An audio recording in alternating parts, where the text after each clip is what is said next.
दादा जी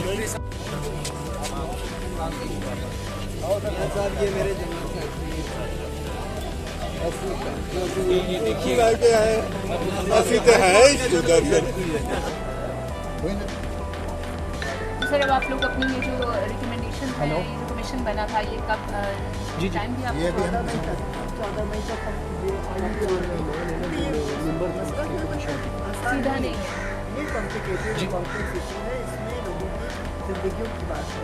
ये लड़कियां घरों से पता होकर चली जाती हैं, तो क्या बनेगा? जी इन शादी में पूछा क्यों नहीं? देखिए ना क्या, देखिए ना कल मेरे पास परसों मेरे पास केस आया, एक यूनिवर्सिटी लड़की पकड़ी, उसको देखो उसके पढ़ के मुसलमान कर लिया और दूध बेचने वाली सोसाइटी यूनिवर्सिटी में पढ़ रही है।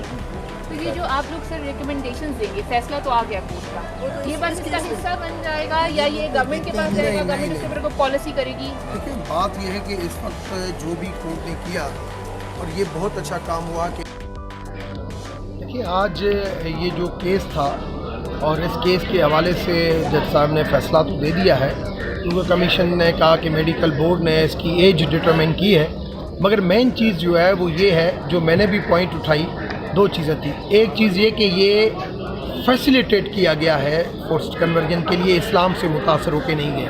हमारा इशू शादी नहीं है, हमारा इशू है कि कन्वर्ट कैसे हुई। तो कन्वर्ट के लिए क्लियर आ गया कि इस्लाम से मुतासर होकर नहीं गई है, फैसिलिटेट होके गई है। एक चीज़ तो ये क्लियर आ गई। दूसरी चीज़ मैंने ये भी पॉइंट उठाई कि आया इस्लाम को फॉलो किया गया कि जो पहले शादीशुदा बच्चा था उसने अपनी पुरानी बीवी से परमिट ली, जब वो उसके साथ नहीं सच्चा रहा तो इसके साथ क्या होगा? अगर इसके साथ तलाक हो जाएगी तो ये कहाँ जाएगी?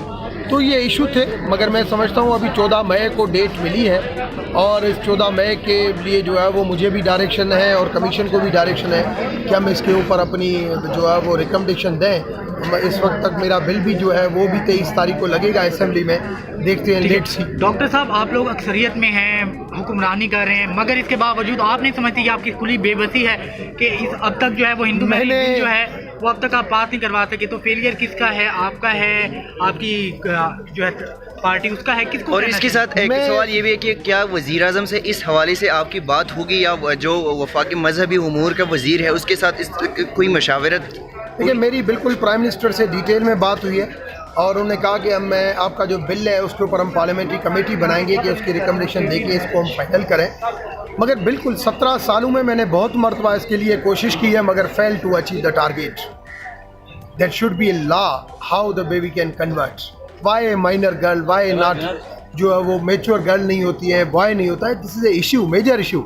और आज कोर्ट के अंदर भी ये हुआ, मगर जब 164 के जब स्टेटमेंट आती है कि भाई लड़की ने, मेच्योर लड़की ने इस तरीके से शादी की है, तो उस वजह से फिर जज साहबान भी अपनी ज्यूरिडिक्शन को देखते हुए मजबूर हो जाते हैं कि भाई ये ट्रायल कोर्ट नहीं है।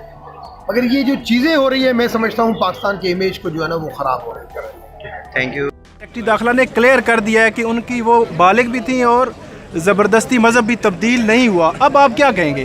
भाई बात यह है कि कोई भी ज़बरदस्ती मुसलमान शरीयत में कानून के शरीय कानून के मुताबिक हो नहीं सकता। जो भी मेरे नज़दीक जो भी करेगा वो हज़रत सल्लल्लाहु अलैहि वसल्लम का बेफरमान होगा और कुफ्र के नज़दीक होगा जो भी ज़बरदस्ती करेगा। हम मुसलमान हैं अल्हम्दुलिल्लाह, ज़बरदस्ती किसी के ऊपर नहीं करते न करेंगे। इंशाअल्लाह ताला इस्लाम की फतह होगी। कुफ़ार ने जितना कुछ किया है और जितना करेंगे वो मुँह पे गिरेगा। तो कमीशन रिपोर्ट ने भी आप लोगों ने देख लिया, कमीशन रिपोर्ट में उन्होंने कहा कि कोई ऑब्जेक्शन नहीं हुई और ये बोर्ड ने जो मेडिकल बोर्ड हुआ उसमें क्लियर कर दिया गया कि बच्ची की एक की उम्र 19 साल, एक की 18 साल है और ये भी क्लियर हो गया कि जी फोर्स कन्वर्जन भी नहीं हुई।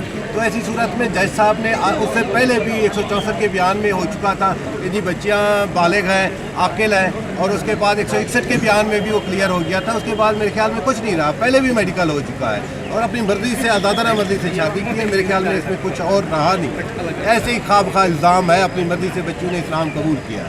ये वो लोग हैं जो कि इस्लाम को, पाकिस्तान को बदनाम करना चाहते हैं और ये साजिश है, राह के एजेंट है।